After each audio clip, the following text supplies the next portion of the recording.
Դերասանուհի Մայրիկի հաճախակի բացակայությունը նրա կյանքում փոքրիկ աղջկա մոտ այդ մասնագիտության նկատմամբ հակակրանք էր առաջացրել։ Ինքն էլ սակայն սիրում էր արվեստն ու իրեն տեսնում հատկապես երգարվեստում կամ պարարվեստում։ Բայց երբ եկավ ընտրություն կատարելու ժամանակը, միակ տեղը, որտեղ կարող էր առանց որևէ դժվարության ընդունվել անվճար, թատրոնի եւ կինոյի պետական ինստիտուտն էր։ Հենց այդտեղ ու իր վարպետի արվեստանոցում թատրոնի նկատմամբ հակակրանքը վերածվեց համակրանքի, իսկ հետագայում արդեն անվերջանալի սիրո։ Հայրական բացն էլ նրա կյանքում թողել է իր հետքը, բայց երկար դադարից հետո հանդիպումն ու վերջերս նաև եղբորը գտնելու հնարավորությունը ավելի են ամրացրել նրա երջանկությունը։ Այսօր միասին կքայլենք Սովինար Մարտիրոսյանի կյանքի ուղիներով։ Սովինար Մարտիրոսյանի կյանքն ասես գեղարվեստական դրամատիկ մի ֆիլմ լինի, որի զարգացումները հենց մանկությունից են սկիզբ առնում եւ որի դեպքերը մինչեւ 13 տարեկանը Վանաձորում են տեղի ունեցել։ 1985 թվականին է ծնվել դերասանուհին եւ մանկության մի մեծ մասը տատիկի հետ ծննդավայրում անցկացրել։ Այսքան տարիներ անց էլ հատկապես տատի թխած հացի բույրն է հիշում, որի համը նրա կորստից հետո վերստին այդպես էլ երբեք չզգաց։ Սովինարի խնամքով տատիկն էր զբաղվում, որովհետև մայրը նրան էր վստահել իր միակ դստերը, որպեսզի ինքն էլ մայրաքաղաքում կարողանա գումար վաստակել։ Իսկ այդ ժամանակ մայրական կարոտը սրտում խենթ ու անվախ փոքրիկ աղջիկն անտառներով վազում եւ տատի հետ հաճախ էր մոշու մորի, եղինջ ու ձնծաղիկ, ջեռուցման համար նույնիսկ փայտ հավաքում։ Ու այդ ամենն անգամ այսօր Վանաձոր գնալիս աչքի առաջ է գալիս։ Գլխավոր հերոսուհին, ամենամաքուր, ամենաանկեղծ, ամենալուռ, ամենատանջված, ուզվեցի տատիկս էր։ Տատիկս շատ անհանգիստ էր միշտ ինձ համար, միշտ անհանգիստ էր։ Ու ես իր հետ երկար զրույցներ եմ ունենում, որ մի վախեցի, ես որ դուրս եմ գալիս, ես տուն եմ գալու, ես չեմ կորելու, ինքը անընդհատ ինձ էր փնտրում։ Ես այս անտառից են անտառ, այստեղից են տեղ, այս մի քեռուստունից են մի քեռուստուն, անընդհատ ինչ-որ տրանզիտների մեջ էի։ Ու տատիկս շատ անհանգստանում էր, որովհետև շատ բաներ իր կյանքում տեսել, կորուստներ էր ունեցել։ Մենք երկուսով էինք մենակ։ Հա, վախեր ունեցել եմ չեմ հերքի, երբ գիշերը գալիս էր դեմուտ, լամպի լույսի տակ, ես մոմը ձեռքիս, սպիտակ գիշերանոցով, մասերս երկար, գնում էի տատիկի սենյակի մոտ, ուզում էի հասկանամ, շնչում ա թե չէ։ Հասկանում եք, դա երեխայական վախեր էր։ Հենց տեսնում էի շնչում ա, ուրախ գնում էի, էլի պարկում քնում էի։ Ես եւ տատիկս թիկունքի, մեջքի տված պայքարում էինք այդ մթության դեմ։ Եվ շատ բաների դեմ ու անգիտակցաբար։ Ես շատ կարոտել եմ իրեն, շատ։ Այդ օրերը ինչքան էլ մութ, ցուրտ, բան, այդ օրերը հրաշք էին, հրաշք։ Մամաս ինձ շատ լավ խնամել, պահել, այսինքն աշխատել է, որ մենք ապրենք, այսպես ասեմ։ Մամաս աշխատել է, փոխանցել է տատիկիս, որպեսզի տատիկս ինձ կարողանա պահի, եւ երեքով նստեինք իրար կողքին, նայեինք իրար աչքերին այդ բարդ ժամանակաշրջանում, ավելի լավ էր, որ աշխատեր մամաս, ես նոր եմ դա հասկանում։ Իսկ փոքր տարիքում ես դա չեմ հասկացել։ Ես հասկացել եմ, ես այստեղ մթության մեջ նստած, մամաս Փարիզի փողոցներով քայլում է հիմա, ինչ լավ է այնտեղ, բայց ես հիմա եմ հասկանում, թե ինչքան է նրա ուշք ու միտքը եղել ինձ հետ, տատիկիս հետ, ինչքան է աշխատել, որպեսզի բոլորիս խնդիրները հոգա, որովհետև այդ ժամանակ ես չէի հասկանում, գիշերանոցները մամայիս գրկում էի, քնում էի, որ իր հոտը առնեմ, ու ասում էի, ուր այն մաման, բայց հիմա ես այնքան շնորհակալ եմ իր հենց այդ բացակայության համար։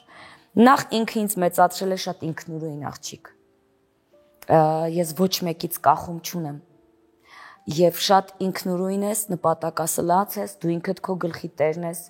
դու կարողանում ես տարբերել վատը լավից։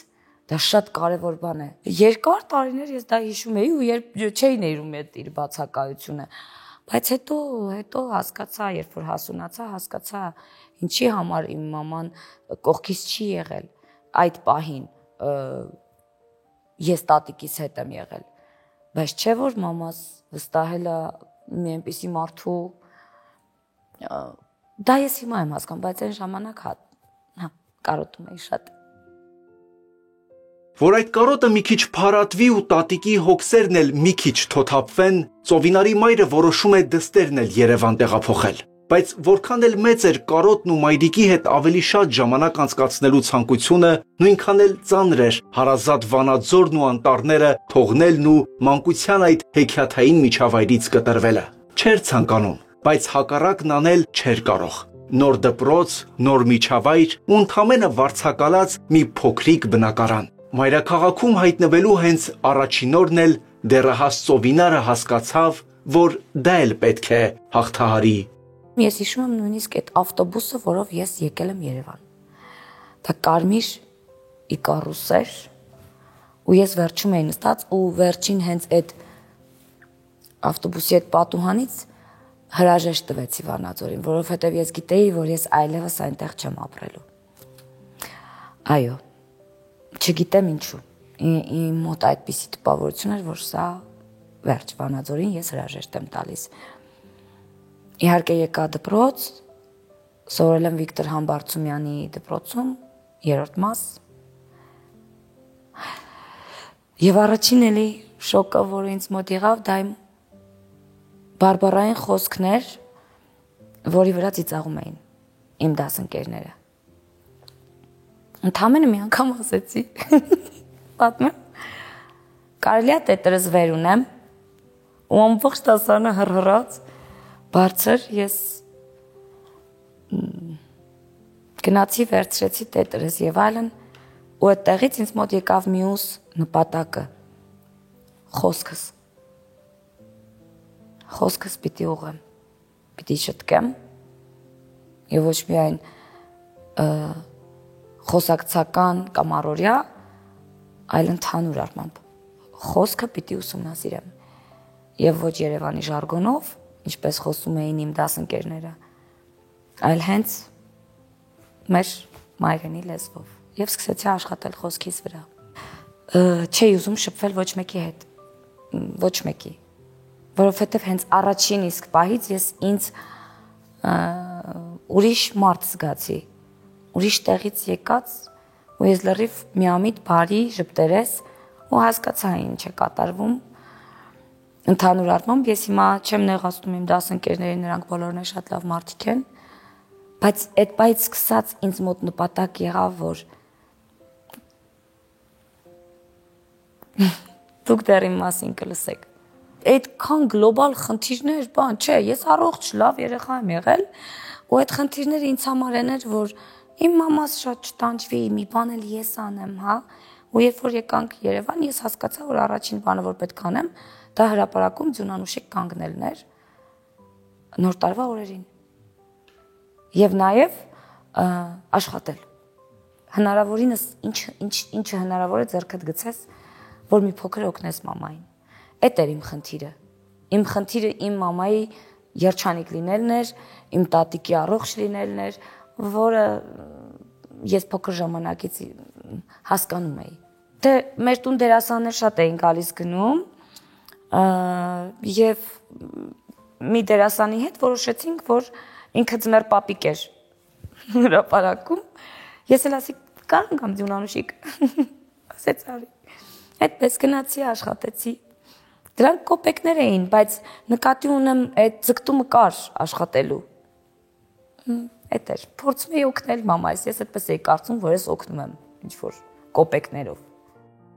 Ժամանակին մայրական հաճախակի բացակայությունը Ծովինարին ոչ միայն կարոտով էր լցրել, այլև թատրոնից ու բեմից վանող զգացումով համակել։ Այդ իսկ պատճառով կուլիսներում մեծացած աղջիկը մտքով անգամ չէր անցկացնում, որ մի օր էլ ինքն է բեմում լինելու որպես դերասանուհի։ Մտքեր կային երգչուհի, հետո նաև բալետի պարուհի դառնալու մասին, բայց այդ անհստակությունն ու մայրական խորհուրդները նրան հասցրին թատրոնի եւ կինոյի պետական ինստիտուտ։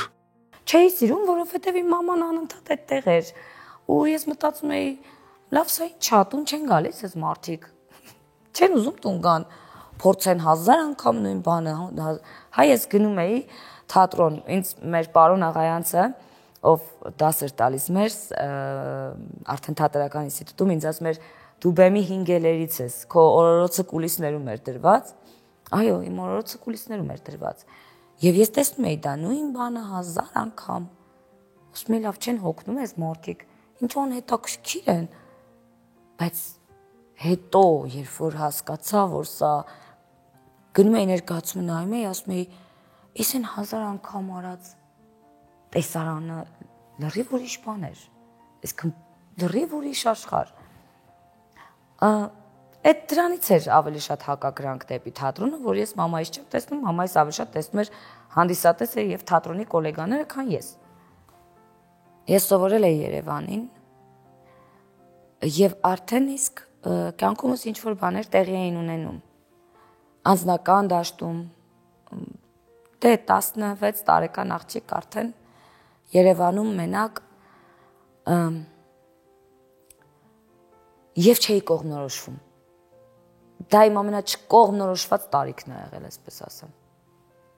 Այդ 16-ից 18 տարեկանը ինձ համար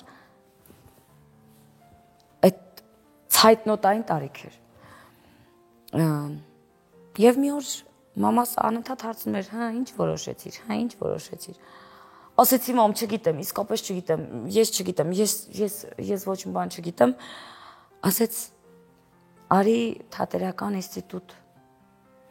Ասեց, ես բանաստեղծությունները վերցրու սովորի, ես սովորի, անգիրարա արի։ Ասեցի լավ։ Շատ հանգիստ անգիր արեցի, ինձ մի անգամ լսեց, ասեց, լավ չի։ Ասի, բայ ես սենց ոնց գամ ինստիտուտ։ Այսպես ոնց անպատրաստ։ Ասեց կգաս ինստիտուտ, անգիրդ լավ արա մի քիչ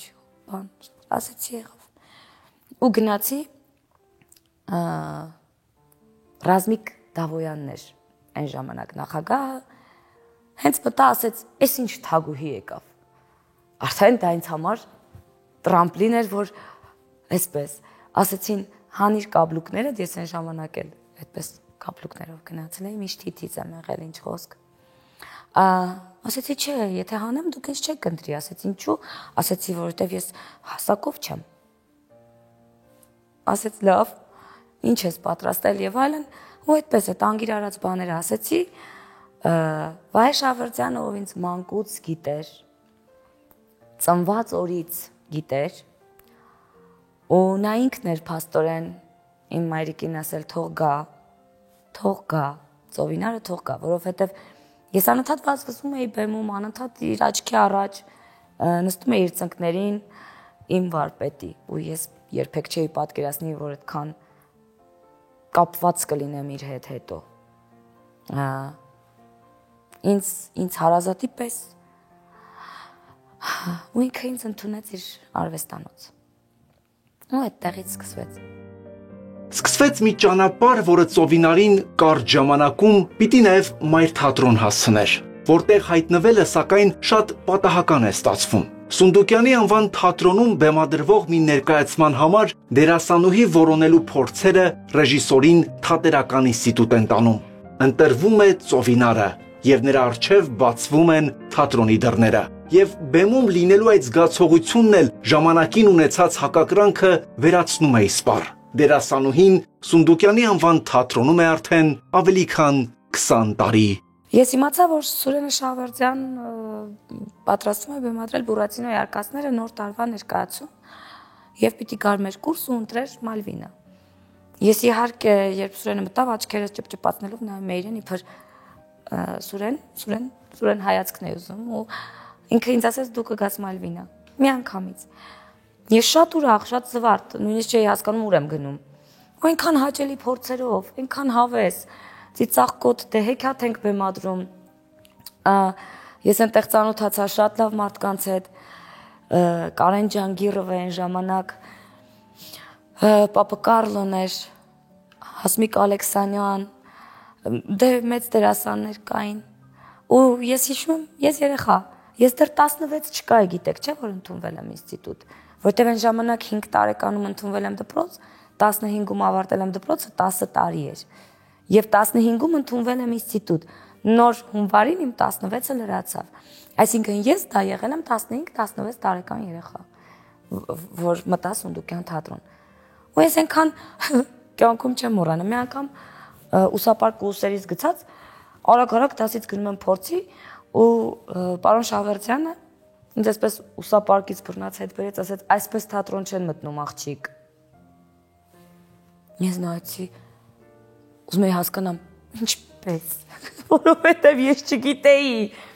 Ես ընդամենը նոր էի մուտք գործում ու բան լա երգելով բան ցածր աղջիկ, ցածր խոսիր։ Թատրոնում բարձր չեն խոսում։ Մի ծիծաղիր այդքան բարձր, այսպես անընդհատ։ Ու կամաց հիասթափվում է, գիտեք, ու ասում ինչ են ուզում ինձանից։ Հետո հասկացա, որ դա ընդամենը կուլտուրա էր, որը պիտի իմանաս։ Թատերական ինստիտուտում հայտնվելը Ծովինարի սիրտը միայն թատրոնի ու բեմի հանդեպ չէ, որ լցնում է մի անվերջանալի սիրով։ Ինքն էլ չհասկանալով, թե ինչու եւ թե ինչպես, այդ սրտում կուրսընկերոջ նկատմամբ անբացատրելի զգացմունք է առաջանում։ Ու զարմանալիորեն դա հենց այն կուրսընկերոջ նկատմամբ, որին առանձնապես երբևէ չէր էլ համակրել։ Սակայն երբ մի օր Նարեկը ժամանակավոր գնում է երկրից, Ծովինարին անհանգստությունն ու կարոտն են սկսում տանջել։ Ամեն ինչ արդեն պարզ էր։ Սեր է, որ կա։ Ամեն ինչ սկսվում է հայացքներից, գիտես։ Հայացքի մեջ արդեն կայծակները զգում էի, ես էլ իրեն էի հարվածում կայծակով, այդպես նայում էինք իրար ու հասկանում էինք, որ այստեղ արդեն սիրտն է խոսում։ Ես գիտեմ, նույնիսկ ինձ մամաս էր դեմ ասում էր, ինչ ապագա պիտի ունենաս նրա հետ եւ այլն, հա, որովհետեւ ուսանող էինք երկուսս էլ, ինքն էլ շատ այդպես ոնց ասեմ, այդպես ցուցադրական նարցիս, հա, այսպես ասեմ։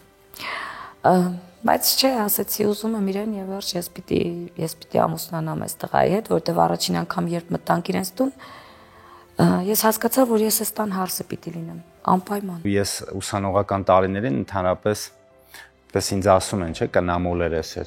Չէ, ուղղակի հա, ազատ տղա անընդհատ տարբեր աղջիկների շուտ էի սիրահարվում, բայց սեր ես ապրել եմ միայն Ծովինարի հետ ու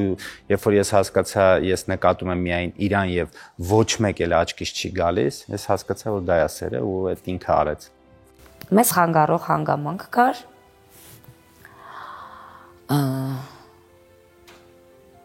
Որից պետք է շատ պատվով դուրս գայինք, բայց Նարեկը շատ ճիշտ, շատ կոնկրետ պայքարեց եւ հասավ ինձ։ Սերը։ Այդ մի բառ ունի, ուրիշ բառ չկա, սերը, որովհետեւ երբ որ դու հասկանում ես, որ առանց իր քո կյանքը գոյություն չունի, ինչ խոչընդոտը ինչ է անում, ինչ պետք է անի, պիտի սպանի քեզ։ Եթե առանց իր գոյություն չունի, ուրեմն այն ոչ մի բան ուրիշ խոչընդոտ չի։ Այսինքն ամեն խոչընդոտ հաղթահարելի է, որովհետև եթե ինքը չկա, դու էլ չկաս։ Եթե ինքը կա, ինչ խոչընդոտ ուզում ա լինի։ Տեսեք, էլի եմ ասում, որպես կին գուցե ինչ որ տեղ նեղանամ, ասեմ վերջ, ես էլ չեմ դիմանում այս վիճակին բան, բայց չէ, իհարկե ոչ։ Ես ունեմ թիկունք, մեջք, այդ ժայռը, որ ասում եմ, որ իմ ամեն մի թերի ասվածի, արվածի համար ինքը պատասխանատու է եւ դա վերցրել է իր վրա։ Շնորհակալ եմ Աստծուն, որ Ծովինարին ինձ ա տվել, որովհետեւ ինքը շատ խելացի կին է։ Ինքը խելացի կանանցից մեկն է, ով բարձրացնում է իր տղամարդուն։ Իր կողքը դու զգում ես քեզ տղամարդ։ Բառից բուն իմաստով տղամարդ։ Դերասանական արվեստում այսպիսի բան կասում է, թագավորը թագավոր չի, եթե դու իրան չես խաղում։ Թագավորին խաղում են, որովհետև եթե դու ծառա չխաղաս, թագավորը թագավոր չի դառնա։ Հիմա այսպես է, Ծովինարը ոչ թե խաղում է, Ծովինարը ինձ բարձրացնում է, Ծովինարը ինձ դարձնում է այն տղամարդը, որը պիտի լինի։ Ինքը ինձ դարձնում է թագավոր։ Իսկ երբ որ ես թագավոր եմ, ինքը թագուհի է։ Ես երբեք Նարեկին չեմ հարցրել, ուր ես գնում, երբ ես գալու։ երբեք։ Գուցե անհանգստանամ, զանգեմ ասեմ ուր ես, ասենք, չիմանամ այդ պահին, բայց երբեք չի եղել այդ շղթայված վիճակը, հարգանքը, ազատ մարդուն սիրելու, ինչպես ասեմ, արվեստը, դու պիտի սիրես ազատ մարդուն, ոչ թե կաշկանդված, հա, առանց խանդի, այո, ճիշտ է մեկ-մեկ լինում են այդպիսի պահեր, բայց չեմ ասի դա հիվանդագին, խանդ, բան, չէ, իր մոտ էլ զգացել եմ վերջերս կա այդ խանդի բանը, բայց ինքը շատ ինքնավստահ ու ցույց չի տալիս, հա, որ ցույց չտա հանկարծ։ Սերը իմաստանում է ժամանակի ընթացքում։ Այդ խանդը ինքը չգիտեմ, պահի տակ ինչ որ էմոցիայի արտահայտման միջոց է։ Ես այդպես եմ կարծում։ Չեն սեփականատիրոջ, մի պասնաս իմն է, ինչի են sense նայում կամ Պսի բան կարա լինի, բայց ինքը իմաստանում է, մենք սկսում ենք ավելի սիրել։ Սովինարի կյանքում մի նոր բարդփուլ սկսվեց նաև 12 տարեկանում։ Նրա ծնողները որոշում են հեռանալ իրարից։ Դեռահաս աղջիկն այդ որոշմանը միանգամից համակերպվել չկարողացավ։ Ամեն կերպ փորձում էր շրջապատից թաքցնել այդ փաստը։ Տանից դուրս էր գալիս դեմքին ժպիտը, իսկ ներսում տանջող հարցերը։ Այդ ցավն ավելի սաստկացավ, երբ հայրը որոշեց երկրից էլ հեռանալ։ Փոքր ժամանակ ես շատ սիրում եմ իմ պապային ու ինքը իմ լավ ընկերներից մեկն է այսօր։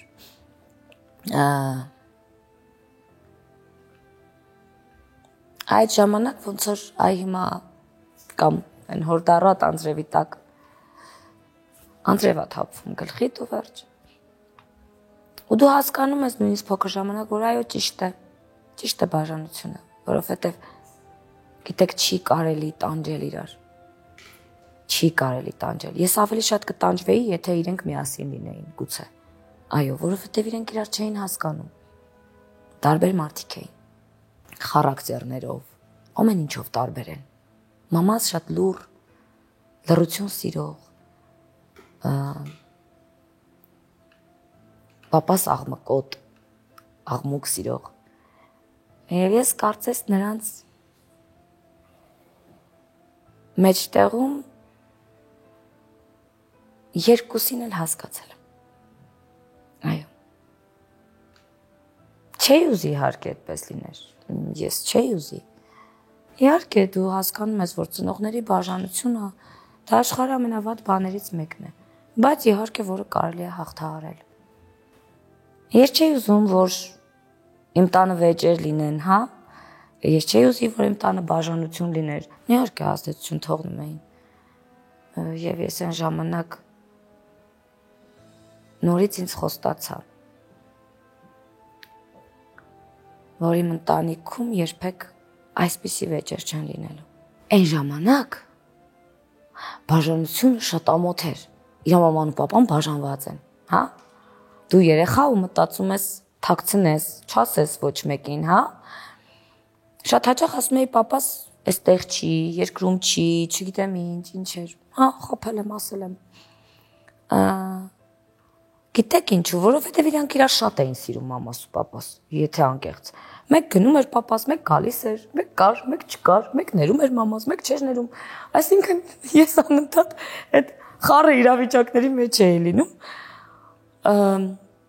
Ու վերջում դե բնականաբար եղավ այն ինչ եղավ։ Ես փորձում էի թաքցնել դա, ես հասկանում էի, որ պետք չի իմանան ոչ մեկը, որ ես հիմա իմ պապան իմ հետ չի, որովհետև նույնիսկ այն ժամանակ ես մտածում էի, ես աղջիկ եմ, ես ոնց պապաս հիմա մոտս չլինի, բան։ Հա, այդպես։ Բայց կամաց հասկացա էլի։ Մինչև պապայիս երկրից մեկնել է, իրապես, ինքը ինձ չի թողել մենակ, այսինքն բաժանությունը կար, բայց պապաս գնում, գալիս էր, ինձ տեսնում էր, տանում էր իր հետ, բերում էր, այսինքն իրանք իրար հետ շփվում էին, զրուցում էին եւ այլն, շատ հանգիստ, լավ վիճակ էր, ուղղակի ես էի այդ գնալ-գալ բան, հա, այս անընդհատ դե պատկերացրեցիք, բայց երբ մի օր ասեց, որ ես արդեն մեկնում եմ ու գնում եմ, հա, ես դրանից հետո ոնց որ թիկունքս փլվեր, ինչ որ հենարանս, որովհետև մամաս իմ ամեն ինչ արել է ինձ համար։ Ես չեմ ասի, որ ամեն ինչ, որ ես ինձ երջանիկս գամ, լավս գամ,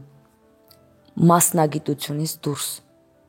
որպես անձ, որպես աղջիկ, որպես մարդ։ Ու մամաս ինձ շատ լավ խորհուրդներ ա տվել, շատ։ Ես նայել եմ իրեն ու հասկացել եմ, որ այսպես պիտի լինի կինը։ Դե որ գնաց պապաս, հա, ես դա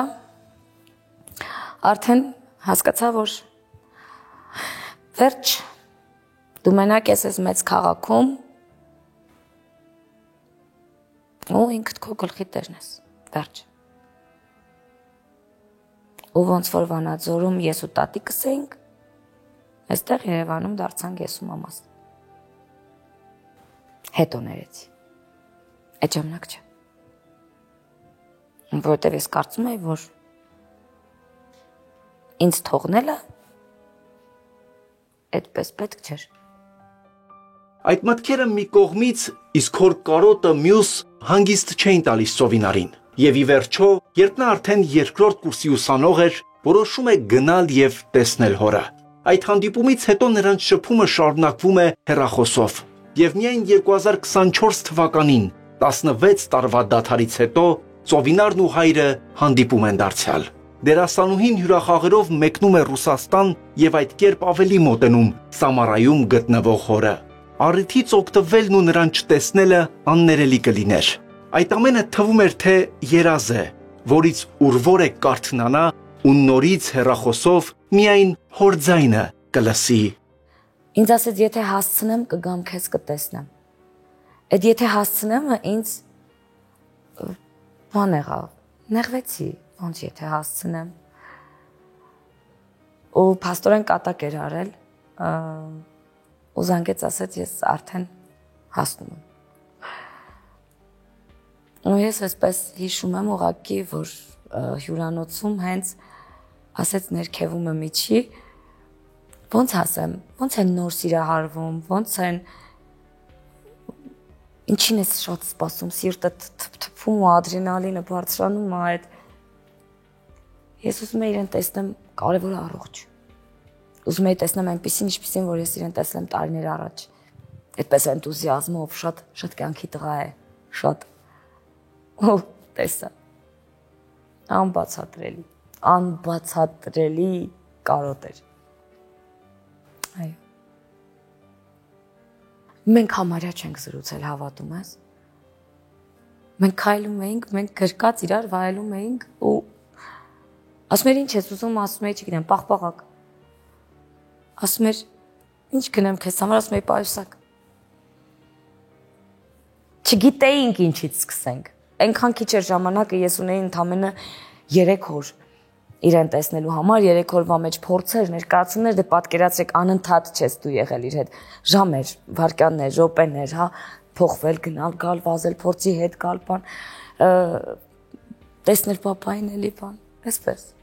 Ես երբեք այդպես, ես չեմ մեղադրել իրենց։ Ախր դա կյանք է, ես ինչ գիտեմ, ինչ կլինի վաղը մյուս օր։ Ես երբեք չեմ սիրում մարդկանց մեղադրել ու անիմաստ դատելուց այնքան հեռու եմ,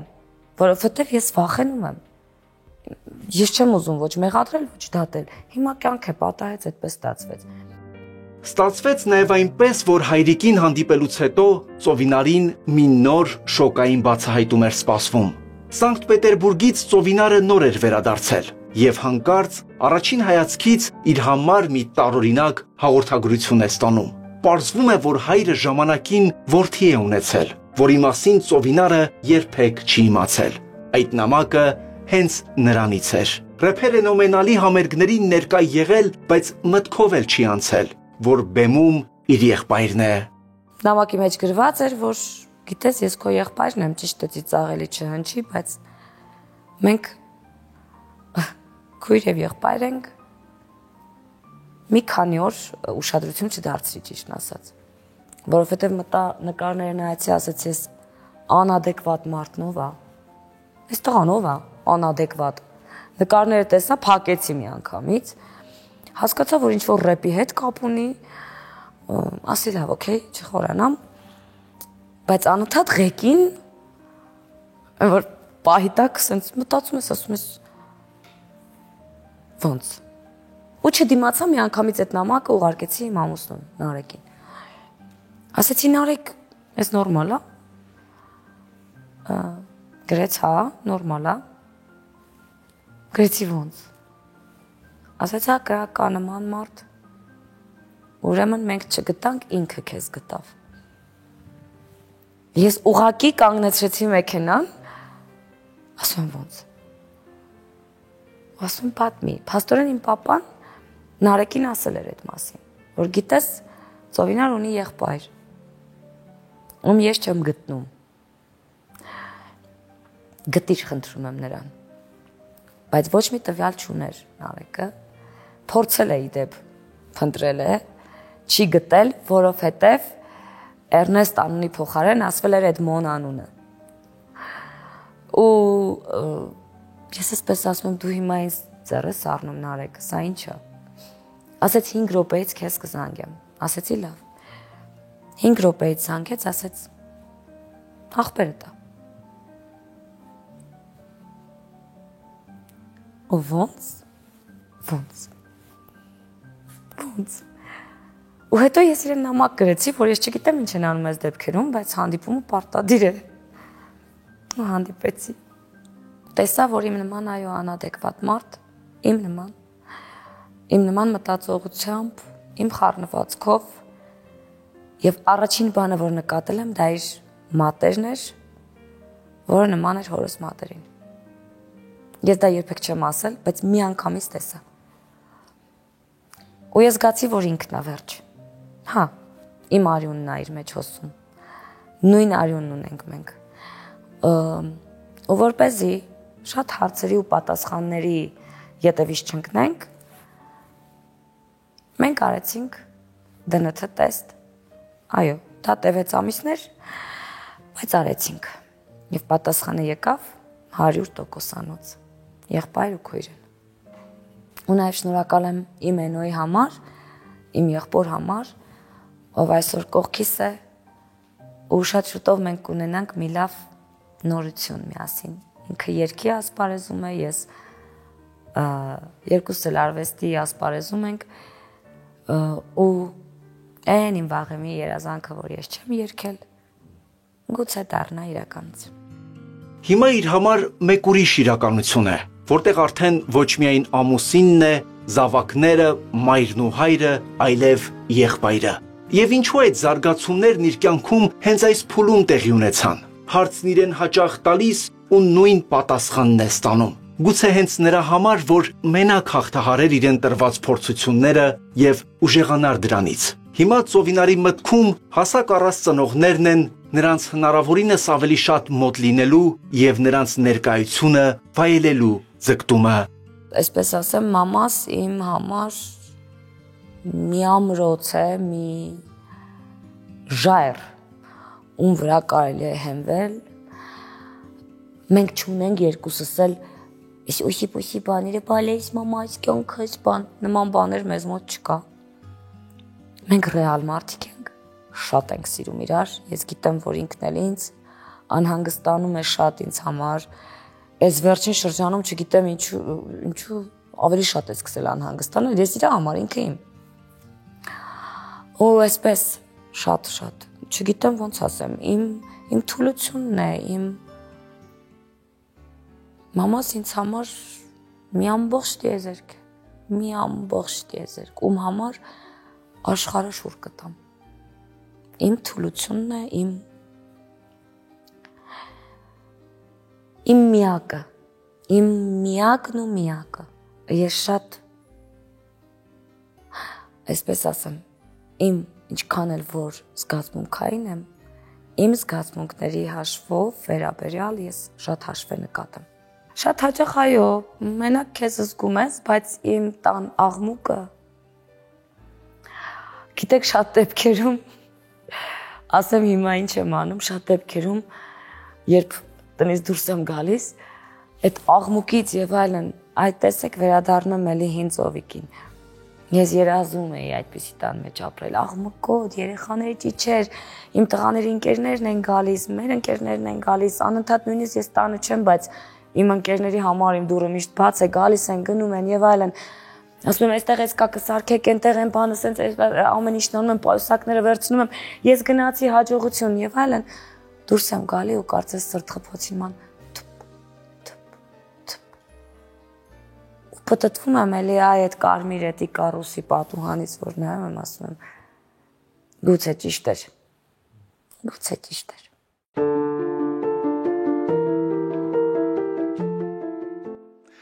Manana Technology ընկերությունն արդեն 8 տարի հայկական շուկայում մատուցում է ծառայություններ վերականգնվող էներգետիկայի ոլորտում։ Այս պահին ընկերությունը սպառողին է առաջարկում արևային կայանների տեղադրման եւ սպասարկման, արևային ջրատաքացուցիչների եւ ջերմային պոմպերի տեղադրման, ինչպես նաեւ էներգամատակարարման ծառայություններ։ Manana Technology-ն հանդիսանալով հայտնի Այկո բրենդի պաշտոնական ներկայացուցիչը Հայաստանում իր սպառողին է առաջարկում արևային կայաններ երկկողմանի բարձր էֆեկտիվությամբ վահանակներով։ 2024 թվականին ընկերությունը ստացավ էներգամատակարարման լիցենզիա, ինչը նշանակում է, որ ընկերությունը կարող է բաժանորդներին մատակարարել էլեկտրաէներգիա անհամեմատ մատչելի սակագնով։ Կյանքի ուղիներով հաղորդաշարի գործընկերն է նաև էկոփենը, էկոգրիչներ պատրաստելու համար չի կտրվում ոչ մի ծառ, դրանք պատրաստված են վերամշակված թղթից, մոլորակն ավելի կանաչ դարձնելու եւ պլաստիկի օգտագործումը նվազագույնի հասցնելու համար։ Էկոգրիչների պոչիկին կան սերմեր, գրիչը վերջանալուց հետո կարող եք տնկել այն եւ ստանալ որևէ բույս կամ բանջարեղեն։ Էկոգրիչներ կարող եք պատվիրել ցանկացած գույնի եւ ցանկացած գրությամբ զանգահարելով 033 88 88 34 հեռախոսահամարով կամ գրելով Էկոփենի Facebook-յան եւ Instagram-յան էջերին։ Ծովինար, մեր գործընկեր Էկոփենը հատուկ քեզ համար անվանական էկոգրիչներ է պատրաստել։ Շնորհակալ եմ, շատ եմ սիրում իրենց։ Ծովինար համազգային խորհրդի կողմից ոսկե դափնի մրցանակին արժանացած մեր գործընկեր Էլբակյան կրթահամալիրում անցկացվում են վեբծրագրավորման, գրաֆիկ դիզայնի եւ շատ այլ դասընթացներ, ինչպես օֆլայն, այնպես էլ օնլայն ձևաչափով։ Էլբակյան կրթահամալիրը ցուցաբերում է անհատական մոտեցում յուրաքանչյուր ուսանողի։ Գրանցվելու համար կարող եք գրել Էլբակյան կրթահամալիրի Facebook-յան եւ Instagram-յան էջերին կամ պարզապես զանգահարել 096 88 88 44 հեռախոսահամարով։ Արի Էլբակյան կրթահամալիր սովորելու։ Շնորհակալություն եմ ուզում հայտնել Դամատ Թվին աշխարհահռչակ բրենդին իմ այս նորաձև եւ հարմարավետ հագուստը տրամադրելու համար։ Դամատ Թվին, Դալմա Garden Mall առաջին հարկ եւ Երևան Mall առաջին հարկ։ Եվ իհարկե շնորհակալություն ենք ուզում հայտնել նաև Prime Hall ռեստորանային համալիրին մեր նկարահանումներին աջակցելու եւ այս գեղեցիկ անկյունը մեզ տրամադրելու համար։ Ռեստորանային համալիրը գտնվում է Եղվարդի խճուղի Ձոր 3 հասեում, առանձնանում է իր խոհանոցով եւ խոհարարական պրոֆեսիոնալ թիմով, որոնք մատուցում են հայկական եւ եվրոպական խոհանոցի կատարյալ միքս։ Այստեղ գիտեն գեղեցիկ երեկոների բանաձևը։ Ծովինար Մարտիրոսյանն այսօր արդեն նաև 2 հասուն տղաների մայր է։ Ավագ որդին 18 տարեկան է, իսկ կրտսերը 11։ Չէր ցանկանա, որ նրանք էլ ծնողների ճանապարհը շարունակեն, բայց ասում է, թող լինի այնպես, ինչպես իրենք կցանկանան։ Իսկ ինքը խաղաղություն է ցանկանում։ Ցանկանում է, որ ի վերջո բոլորը գտնեն իրենց հանդիպած դժվարությունների ելքը, որովհետև վստահ է, այդ ելքը միշտ էլ կա։ Ես կարծում եմ, որ մեզ պետք է շատ հավատ ու սեր։ Երբ դու սիրում ես, դու թերությունները չես նկատում մարդու։ Երբ դու սիրում ես, դու ուզում ես միշտ գեղեցիկ լինել։ Երբ դու սիրում ես, քո աչքերը ավելի գեղեցիկ են։ Այսինքն, ինչ եմ ուզում ասել։ Սիրենք իրար, ընդամենը սիրենք իրար։